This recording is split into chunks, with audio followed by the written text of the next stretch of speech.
Emmanuel Macron তার ঘনিষ্ঠ রাজনীতিক সেবাস্তিয়ান লেকোর্নুকে নতুন প্রধানমন্ত্রী ঘোষণার জেরে ফ্রান্স জুড়ে বিক্ষোভ ছড়িয়ে পড়েছে। আর এই বিক্ষোভের নেতৃত্ব দিচ্ছে দেশটির বামপন্থী দলগুলো।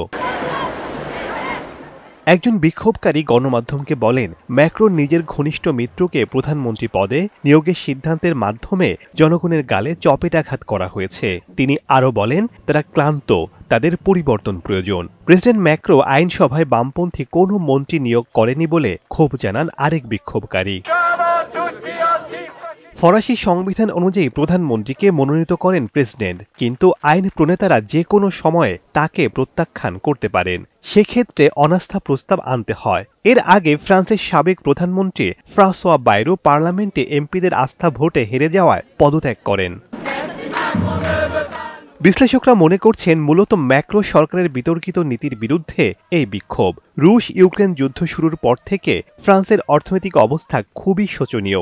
দেশটির এই সংকট ইউরোপীয় ইউনিয়নের উপরও প্রভাব ফেলতে পারে। দ্রুত নিয়ন্ত্রণের বাইরে চলে যাওয়া এই বিক্ষোভ ম্যাক্রো সরকার সহজেই নিয়ন্ত্রণ করতে পারবে কিনা তা নিয়ে সন্দিহান আন্তর্জাতিক মহল। শেখ সাদি মারজান, সময় সংবাদ।